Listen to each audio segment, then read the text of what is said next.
आनंद आपका स्वागत करता हूं पहल इंडिया में और हम शुरू करते हैं आज की एक पहल। दोस्तों, मैं आपको ले चलूंगा अंतर्राष्ट्रीय मंच पर जहां रशिया और यूक्रेन के बीच में गंभीर भरे वातावरण पर पूरे विश्व की पैनी नज़र है। जी हाँ, पूरा विश्व सहम सा गया है, थम सा गया है, रुक सा गया है कि कहीं ये तीसरे विश्व युद्ध की आहट तो नहीं है। क्या है ये विवाद? चलिए दोस्तों, आइए जानते हैं। और इसके लिए हम इतिहास के पन्नों को पलटते हुए 1991 की तरफ चढ़ेंगे, जहां यूएसएसआर, जी हाँ दोस्तों, अंग्रेजी में हम यूएसएसआर को union of Soviet socialist republics कहते हैं तथा हिंदी में हम इसे सोवियत संघ समाजवादी गणराज्य कहते हैं, जिसका विघटन हो गया था, जो भिन्न भिन्न 15 देशों में विभाजित हो गया था। जी हाँ दोस्तों, इन 15 देशों में से जो सबसे बड़ा देश था वो था रशिया, और एक देश जिसका आधे से अधिक हिस्सा यूरोपियन देशों की अंतर्राष्ट्रीय सीमा से लगा हुआ है, जिसे हम यूक्रेन के नाम से जानते हैं।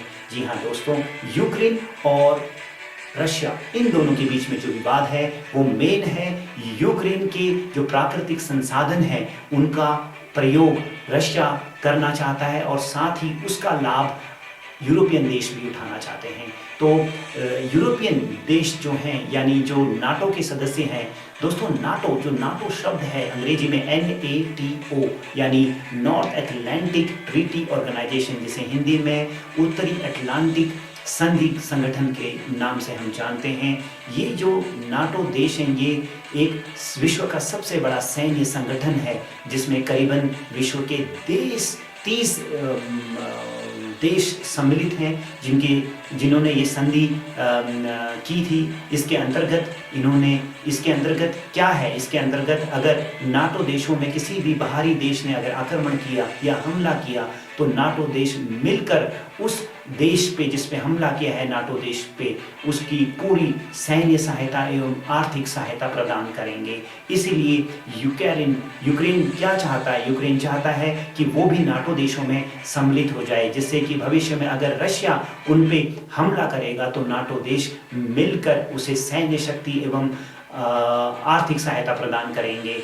इन 2014 में रशिया ने यूक्रेन के निचले हिस्से यानी ब्लैक सी में बसे एक छोटे से प्रायद्वीप जिसे क्रीमिया कहते हैं, क्रीमिया पे अपना कब्जा जमा लिया था, जिस वजह से G8 देशों ने उसे G8 से निष्कासित भी कर दिया था। क्रीमिया तो हालांकि पहले सोवियत संघ का ही हिस्सा था, लेकिन अब वापस से क्रीमिया को अपने कब्जे में करके जो क्रीमिया के जो मूल निवासी हैं उनके लिए या तो आप कहिए घर वापसी हुई या फिर उनके हिस्से पे जबरन रशिया ने कब्जा कर लिया। ये तो वहाँ के मूल निवासी जाने।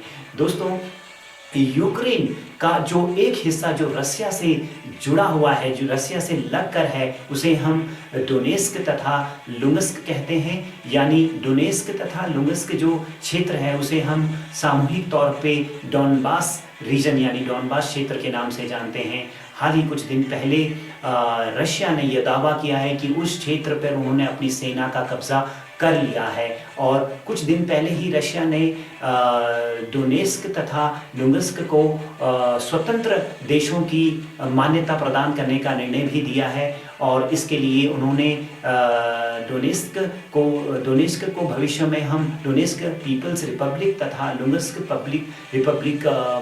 पीपल्स रिपब्लिक के नाम से जानेंगे। तो इस पे हाल ही में रशिया ने यह निर्णय लिया है और मान्यता प्रदान की है कि ये दोनों देशों को स्वतंत्र देशों के तौर पे जाना जाएगा। इससे यूक्रेन को कोई तकलीफ नहीं है। यूक्रेन तो चाहता है कि वो नाटो देशों में सम्मिलित हो जाए, और नाटो देशों में सम्मिलित होने से भविष्य में अगर रशिया यूक्रेन पे अगर हमला करता है, पूरे नाटो देश मिलकर यूक्रेन का साथ देंगे।